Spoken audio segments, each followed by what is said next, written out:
Hermanos, ya estamos llegando a la recta final de esta serie, la doctrina bíblica del trabajo. Con esta enseñanza ya estamos entrando a esa recta final. Y aunque quedaron temas por explorar, hermanos, lo compartido hasta ahora ofrece de una base sólida, hermanos, y valiosa para nosotros. Y es un punto de partida para quienes desean cultivar su vocación y conducir sus actividades laborales de manera que honren a Dios y al mismo tiempo que traigan bienestar a sus vidas.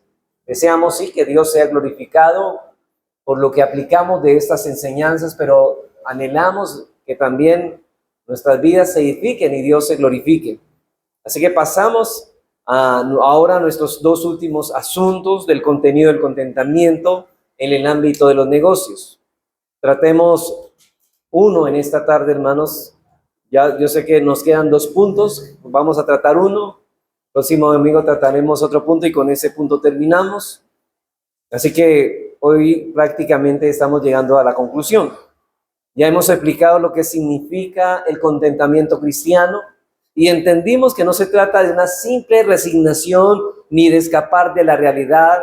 La resignación, hermanos, es en esencia una actitud mundana, es la respuesta pasiva de alguien que se ve aplastado por el destino que considera cruel e inevitable. Esa persona que se ha resignado ve el mundo como algo cruel y el cual él es pasivo al reaccionar a ella. Simplemente acepta esta realidad, pero de una forma pasiva, simplemente abrumado por ella y aplastado por ella.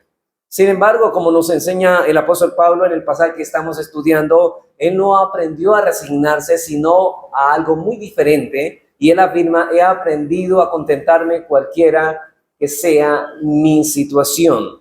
Es decir, él ha aprendido a convivir, a permanecer en paz en medio de cualquier circunstancia que Dios ha dispuesto para su vida, reconociendo que todo está bajo el control soberano de Dios.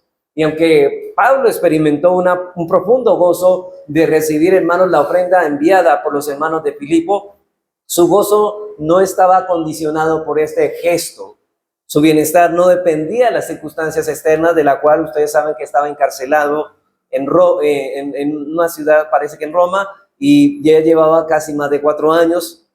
Y él aún así dice, él había aprendido a contentarse cualquiera que sea su situación, así para estar saciado como para tener hambre, así para tener en abundancia como para padecer necesidad. Y la idea que hemos querido transmitir, hermanos, a lo largo de esta serie, de estas enseñanzas, es que para un hombre de negocios, en su vocación, en su trabajo, puede honrar a Cristo en el desempeño de esa vocación. Y aquí es necesario, hermanos, para ellos, si usted quiere agradar a Dios en su vocación, en su trabajo, es necesario cultivar y aprender el difícil arte del contentamiento cristiano. Ese es el punto, hermanos, que queremos tocar. De modo que si un hombre quiere honrar a Dios en su vocación, en su negocio, en su trabajo, debe aprender este misterioso arte del contentamiento. Y vamos a mirar, hermanos, en segundo lugar, que también vimos algunas situaciones específicas de nuestra vocación en el contentamiento. El contentamiento debe ser ejercido. En esta tarde veremos hoy, en tercer lugar, ciertas lecciones que nos permitan reforzar la necesidad que tenemos de procurar el contentamiento. Vamos a mirar, después de haber visto, hermanos, alguna definición de lo que significa el contentamiento, ¿sí? Ya lo vimos, hermanos, y de transmitir algunas situaciones en las cuales específicas de nuestra vocación deben ser ejercidas. Veamos en tercer lugar ciertas lecciones que nos permitan reforzar la necesidad que tenemos de procurar el contentamiento. Hermanos, ¿por qué debemos procurar alcanzar el contentamiento cristiano? Y no solo en nuestros negocios, sino en todas las áreas de nuestra vida. ¿Por qué esto es tan importante? ¿Por qué esto reviste de tanta importancia, hermanos? ¿Por qué debemos aprender el arte del contentamiento? Bueno, esas son las razones que quiero dar en esta tarde. Bueno, y la primera razón es esta. En primer lugar, debemos aprender el arte del contentamiento y más aún en el tema particular de los negocios. ¿Por qué? Porque Dios lo ordena en su palabra. La primera razón, hermanos, por la que nosotros debemos aprender el importante y misterioso y difícil arte del contentamiento es porque Dios lo ordena en su palabra. El contentamiento, hermanos, déjenme decirle que no es algo opcional, no es una mera sugerencia, es algo que es obligatorio para todo verdadero hijo de Dios. Dice el apóstol Pablo en primera de Timoteo, capítulo 6, versículos 6 al 8, pero gran ganancia es la piedad acompañada de contentamiento, porque nada hemos traído a este mundo y sin duda nada podremos sacar. Así que teniendo sustento y abrigo, ¿sabe qué dice? Estemos contentos con esto. Y aquí está el mandamiento explícito. Estemos contentos con esto.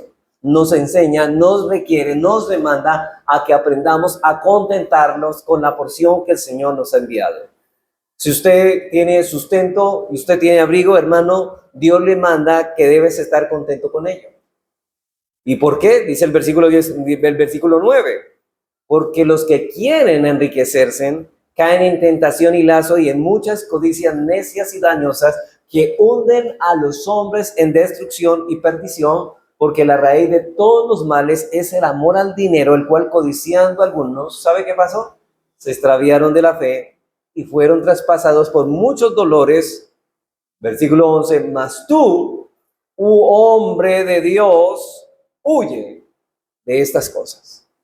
O sea, hermanos, lo que nos está diciendo Pablo aquí es que si queremos cultivar el contentamiento con lo que Dios nos ha dado, debemos huir de ese deseo de querernos hacernos ricos, de esos deseos malditos de querer ser ricos.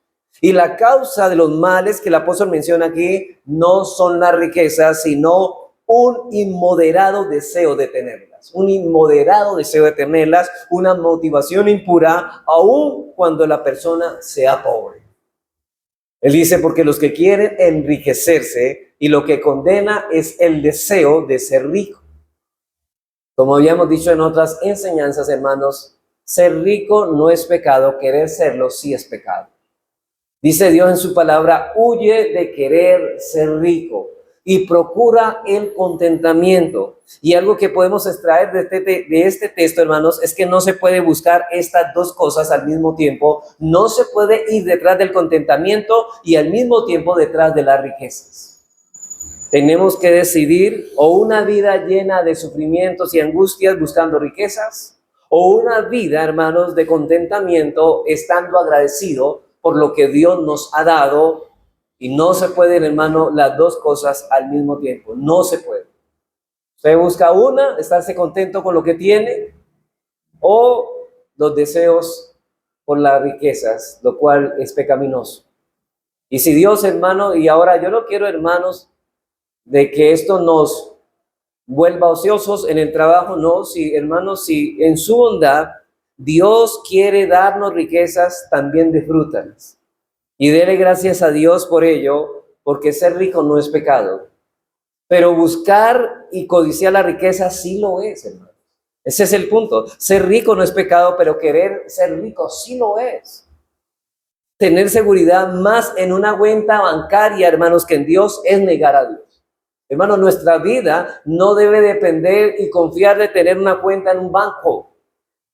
Nuestra vida no reposa en eso. Nuestra vida descansa en tener a Dios como nuestro Dios y contentos con la porción que Él sabiamente nos ha otorgado. No se puede adquirir contentamiento y al mismo tiempo querer adquirir riquezas. No se puede. Y dice Dios en su palabra que si tienes sustento y abrigo, entonces debes estar contento. Y esto no es una sugerencia, es una orden. Es un mandamiento, hermano. Para los cristianos, que solamente ellos pueden vivir a la altura de ese llamado. Así que si tenemos sustento y abrigo, hermanos, tengamos lo necesario, nuestro deber es estar contento con ello. Ustedes recuerdan, el autor de Hebreos nos dice en Hebreos 13, 5 al 6, que dice, note lo que dice, que sean vuestras costumbres sin avaricia, contentos con lo que tenéis ahora, no con lo que vayas a tener, no, con lo que tenéis ahora. Algunos dicen en su corazón, con lo que vamos a tener, no, lo contento con lo que tenéis ahora. Y miren lo que dice el Señor para consolar nuestras angustiadas almas. No te desampararé, ni te dejaré. Hermanos, tenga por seguro que si usted tiene lo necesario, el Señor no lo va a desamparar mañana. No lo va a desamparar, esa es la promesa. Usted, si le cree a Dios, usted debe confiar en eso. Usted puede tener la comida para hoy y dele gracias al Señor por el sustento de hoy, pero si usted ve que no tiene para mañana, tranquilo que todavía no ha amanecido. Y ese Dios que cada día trae su propio pan. Por eso dice el Señor, en la oración del Padre Nuestro nos enseñó el Señor, el pan de cada día, dándolo hoy. Cada día trae su porción. El Señor se encargará de darnos la porción que Él así sabiamente quiere para nosotros. Y estemos contentos y agradecidos con esto. Así que, hermanos, entonces, el autor de Hebreos nos está diciendo que no contentos con lo que yo quisiera tener, no contentos con lo que otros tienen, el autor de Hebreos nos dice que es un deber, un mandamiento, que un cristiano esté contento con lo que tiene ahora. Y usted dirá, pastor, es que no me alcanza. Hermano, deberías evaluar tu administración, tu mayordomía de lo que tienes. Porque quizás el problema tuyo no es que la porción no te alcance, sino que eres un mal administrador de lo que Dios te ha dado. Tal vez ese es el problema. Y eso no quiere decir, hermanos, que usemos las capacidades que Dios nos ha dado para progresar. O que ni siquiera debemos desear progresar, hermanos. Una cosa es otra, el deseo de progresar no es pecado, el deseo de querer ser rico sí lo es. Debemos ser responsables en el desempeño de nuestros trabajos y poner en funcionamiento lo que Él nos ha dado, pero si Dios no le place enriquecernos a través, hermanos, de nuestro trabajo, debemos mostrar un corazón agradecido por lo que Dios nos ha dado hasta el momento. Porque, hermano, ¿qué tú mereces? ¿Qué tú mereces? Nada de bondad de Dios. Entonces lo que tienes es mucho en comparación a lo que mereces.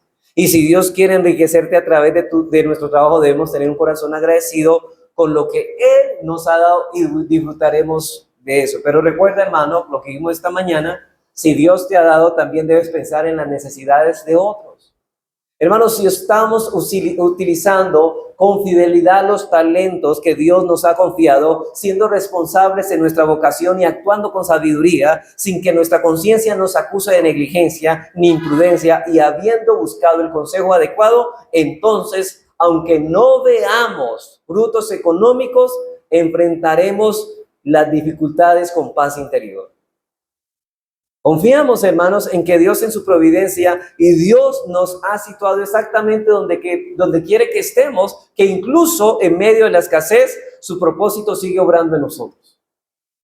Porque, hermano, el hecho de que no alcances, digamos que económicamente tienes lo necesario, aunque tú te esfuerces laboralmente, no te impacientes, no te preocupes, no te intranquilices. Dios ha tenido esa porción para ti y debes estar en paz. Hermanos, puede que Dios, en su infinita sabiduría, haya visto que el éxito desmedido podría desviarte de su camino y que las riquezas podrían seducir tu corazón y alejarte de Él. Por eso, en su soberana bondad, ha decidido darte bendiciones de manera dosificada, como quien cuida con amor lo que más valora. Hermanos, lo más valioso para nosotros es nuestra alma. Y Dios no va a permitir, sino Dios tiene bajo su mano, hermano, a permitir que nuestras almas se pierdan. Él no te niega lo bueno, pero te lo entrega en la medida justa. Ese es el punto. Dios te entrega lo bueno, Él no te niega lo bueno, ¿sabe? Pero te lo entrega en la medida justa para proteger tu corazón. Porque más que verte rodeado de abundancia, Dios desea verte cerca de su presencia con lo necesario, pero con un alma firme y con un corazón rendido a Él. Eso es lo que desea Dios. Dios antes, hermanos, en su soberana voluntad ha decidido darte esas bendiciones de manera dosificada, como quien cuida el amor que más valora, porque, hermanos, Él desea verte más cerca de su presencia que lleno de cosas materiales que te van a alejar de Él.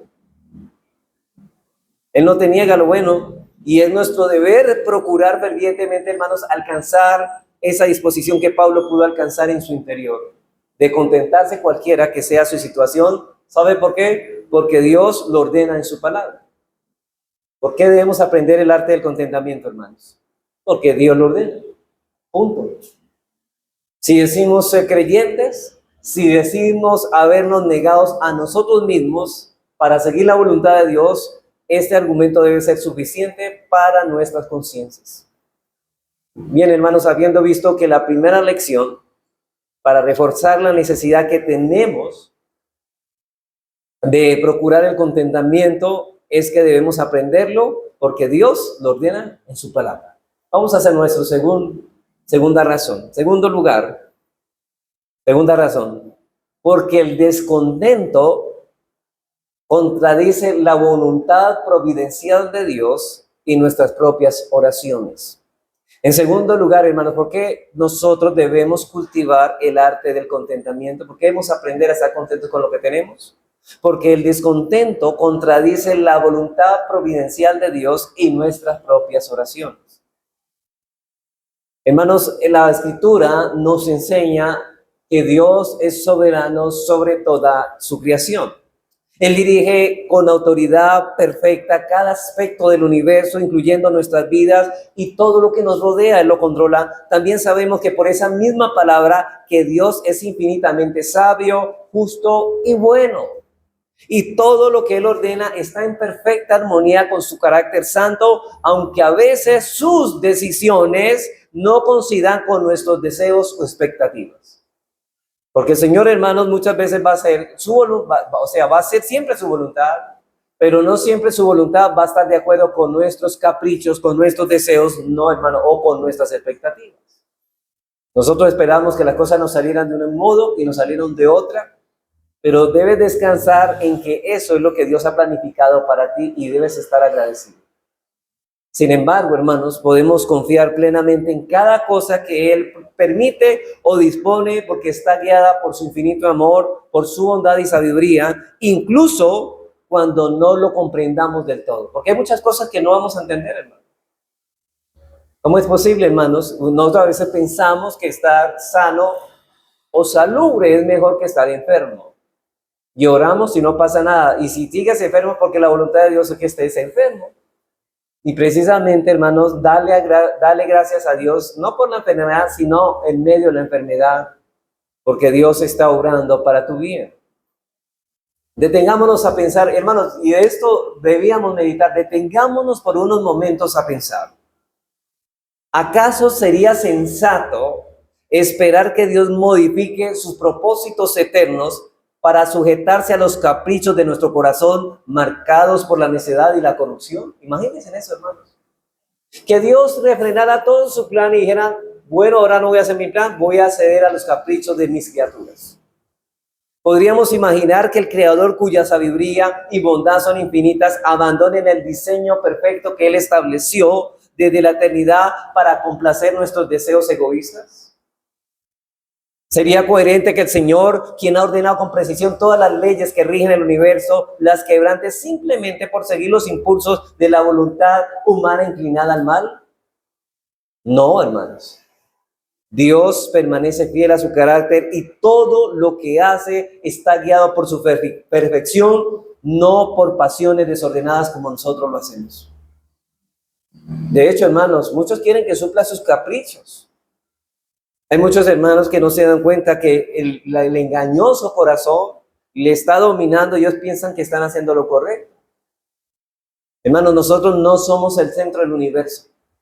Nosotros no somos el centro del universo. Dios tiene un plan perfecto en el que los eventos se entrecruzan como una prenda tejida con hilos de varios colores y tonos. Y desde la distancia, dicha prenda, hermanos, parece ser de un solo color, pero al mirarla de cerca se ve que se requiere de una combinación de hilos de tonalidades distintas para producir todo el efecto. O sea que son cosas muy complejas y diferentes, pero Dios dice que hace que todo eso cumpla el efecto deseado que Él quiere, y es su gloria, y es el bien de su pueblo.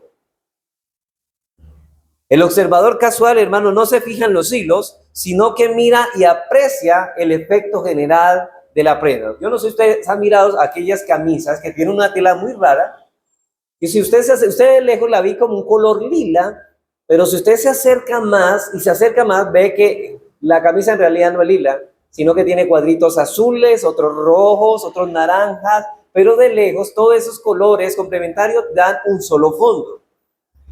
Exactamente todos los eventos que Dios ha establecido para este mundo se ven en varios colores, pero realmente tienen una sola tonalidad. Así que se mira por lo general, pero el creador de la tela debe considerar cada hilo individualmente para asegurar que los colores y los tonos siguen correctamente el diseño elegido, pero dan una apariencia diferente. Así que el plan de Dios es similar a esto. En ese plan se entrecruzan muchas cosas que nosotros podemos entender, pero si pudiésemos ir a la eternidad desde allí, hermanos, contemplar el tapiz del plan de Dios, veremos que se trata sin duda de una obra perfecta. Porque nosotros vemos como si las cosas se le salieran a Dios, el mal estuviera ganando. ¿Cómo es posible? No, hermanos, todo esto está perfectamente en armonía con lo que Dios ha destinado. Cuando vemos los siervos de Dios sufrir, ser martirizados, pensamos que Dios lo ha abandonado. No, eso es parte del plan de Dios. Aquello que es terrible para mí, lo más seguro es que será beneficioso para otros. Hermanos, ese viento que hace estrellar nuestro barco contra la roca, ese mismo viento ayuda a que otros barcos lleguen a salvo a la orilla. Mire que para otros ocurrió de una manera negativa, para otros de otra manera positiva. Esa es la sabiduría de Dios. Y lo más maravilloso de todo esto es que Dios lo dispone así, porque lo mejor era que ese barco llegara y el nuestro no. Ahora, ¿qué sentido? Y esto lo vemos, hermano, porque usted ve que hay alguna cosa. Usted puede decir, bueno, ¿por qué los cristianos que somos fieles al Señor tenemos una porción medida? ¿Y por qué los impíos disfrutan de una medida mayor de bienes materiales? Bueno, hermanos, la armonía está en que a nosotros todas las cosas nos ayudan a bien. A ellos todas las cosas les ayudan a mal.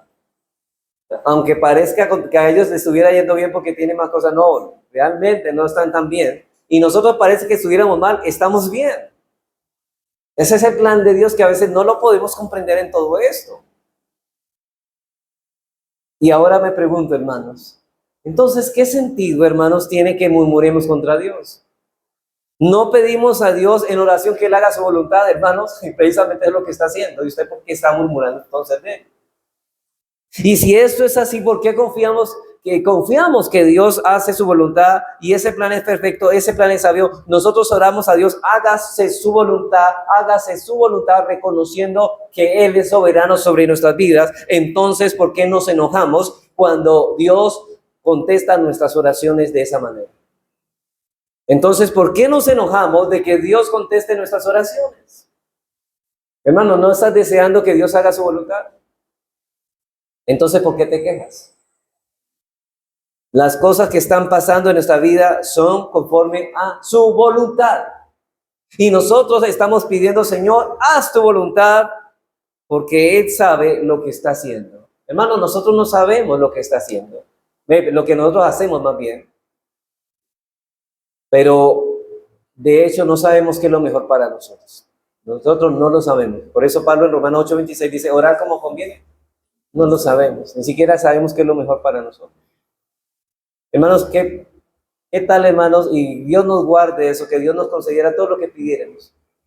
Mira, estos hombres del desierto que salieron de Egipto, deseaban carne, ¿cierto? Y Dios les concedió la carne y la codicia, eran codiciosos estos hombres.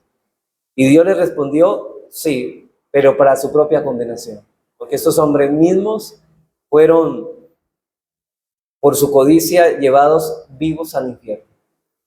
En los cuales donde nosotros estamos descontentos, estamos en contra de nuestras oraciones, porque cuando oramos pedimos que Dios haga su voluntad, hermanos. Por tanto, cuando Dios haga su voluntad, debemos estar contentos con esto, como dice Richard Steele. Dice, una de dos: o estamos siendo hipócritas al orar por una cosa que realmente no queremos, porque estamos diciendo hágase tu voluntad, precisamente es lo que nos estamos aceptando.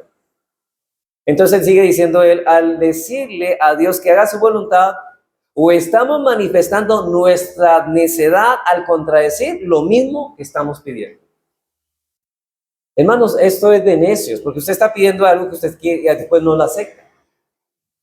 De modo que el descontento contradice la voluntad providencial de Dios y nuestras propias oraciones. En tercer lugar, hermanos, una tercera razón, hermanos, por la cual nosotros debemos cultivar esta virtud del contentamiento. Es porque el descontento es un mal tanto en su raíz como en sus frutos. En tercer lugar, el descontento es un mal tanto en su raíz como en sus frutos. Hermanos, cada vez que identificamos esta condición espiritual, queda claro que el descontento no aporta nada bueno para nuestra vida. Así que si usted tiene un espíritu descontento, hermanos, lo que va a hacer eso en su vida es amargar su vida y hacerla insoportable.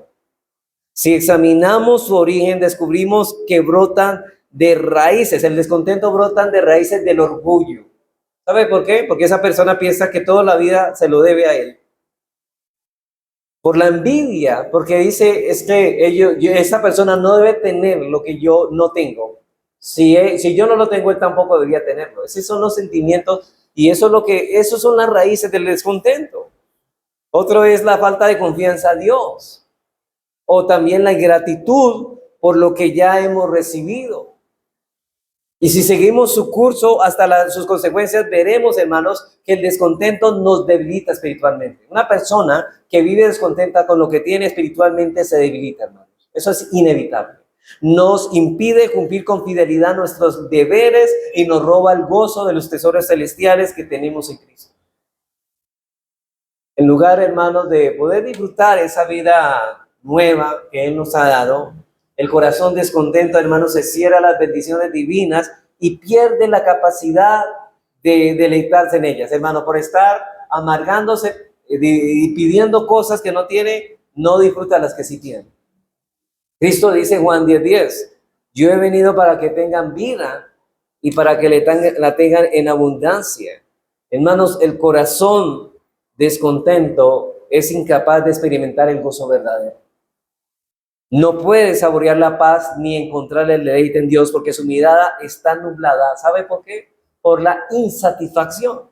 Así que el descontento, hermanos, distorsiona el alma, la endurece y nos transforma en personas difíciles de soportar, tanto para nosotros mismos como quien nos rodea. Nada lo contenta.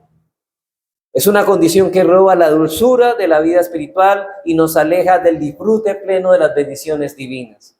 Hermanos, vivir con un corazón descontento es una carga pesada y yo no quiero que usted, hermanos, tenga que cargar. Tanto para quien lo lleva como para quienes lo rodean. El descontento distorsiona el alma, la vuelve áspera y difícil de tratar, y quien vive en esa condición se convierte en una presencia difícil de soportar, y solo una paciencia extraordinaria puede tolerar la constante queja, la insatisfacción y la falta de gratitud que lo acompañan. Díganme a esos esposos que tienen que lidiar con una esposa de esta manera, que vive descontenta por todo. Hermanos, nadie aguanta a una persona descontenta. Hay que tener un grado enorme de paciencia para poder soportar a una persona que esté descontenta con todo lo que tiene a su alrededor. ¿Qué dice Proverbios 18:14, hermanos? Miren lo que dice. Es difícil de soportar a estas personas, difícil, hermanos. No lo digo yo. ¿Sabe quién lo dice? Dios en su palabra. Dice en Proverbios 18:14, el ánimo del hombre soportará su enfermedad. Pero note eso. ¿Mas quién soportará al ánimo angustiado? ¿O quién soportará a esta persona que está angustiada por el descontento? Ese tipo de persona que parece vivir esperando el momento en que alguien le pregunte ¿cómo está? Solo para abrir la puerta de la boca para decir las cascadas de quejas que tiene. No busca consuelo, esa persona no busca diálogo, sino oportunidad para desahogar su inconformidad constante, como si el malestar fuera su única compañía. Y de hecho, hermanos, a esa persona le gusta vivir así. Le gusta vivir con ese pecado. Recuerda que el pecador ama su pecado y uno pregunta, ¿cómo es posible que esta persona viva de esa manera? Es un engaño del pecado, hermanos. Esta es una distorsión del corazón, una herida interior que lejos de aliviar el alma en tiempos de aflicción, la hunde más en el sufrimiento. Y en vez de servir como consuelo, el descontento intensifica el dolor y prolonga la angustia, convirtiendo cada prueba en una carga más pesada y duradera. Eso es lo que pasa con esas personas. Dice Proverbios 17:22. Mire lo que dice, hermanos: el corazón alegre constituye buen remedio. Y hermanos, ¿y por qué no está tan alegre? Porque no está contento. Pero si estás contento, tu corazón está alegre y por lo tanto es un buen remedio para ti.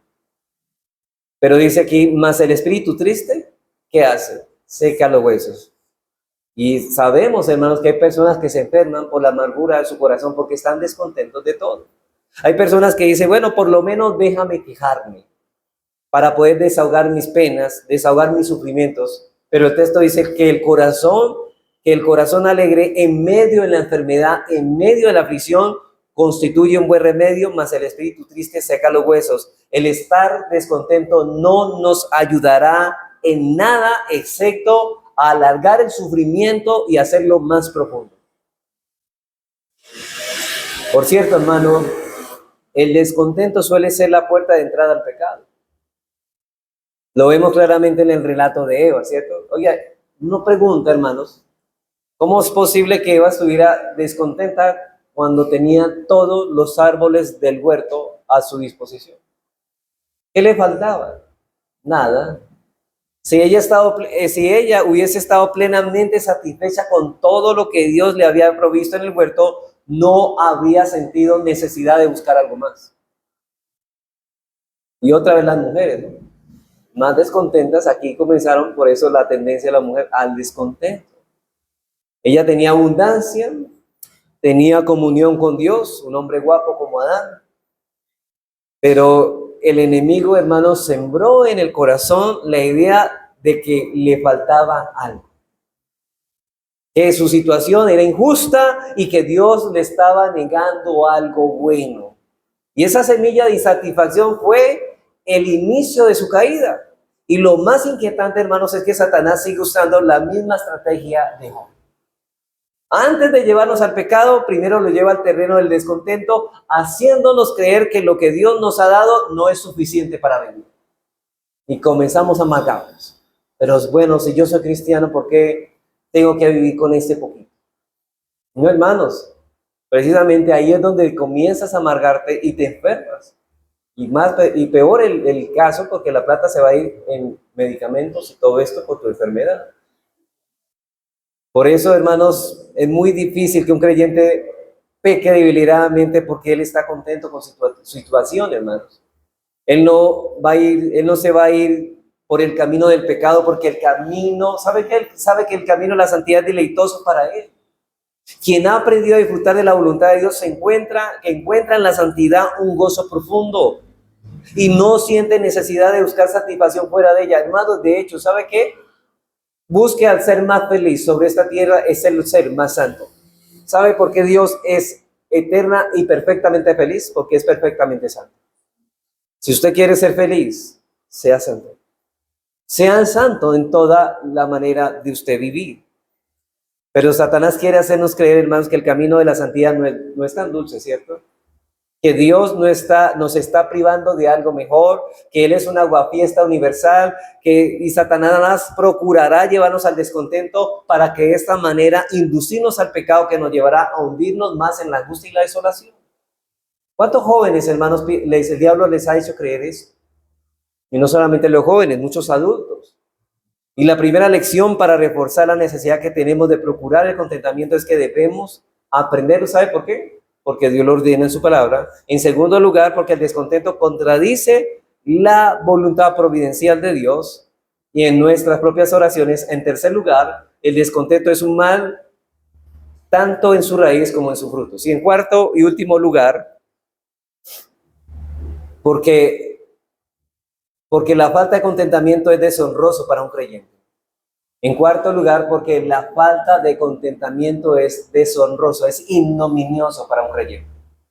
Hermanos, no es vergonzoso que una persona que ha sido hecha participante o partícipe de la naturaleza divina, de las riquezas inescrutables de Cristo, de las influencias del Espíritu Santo, de la infalible seguridad de que en su vida todo ha de obrar para bien y que tiene una porción eterna en los cielos, hermanos, y aún estar descontento.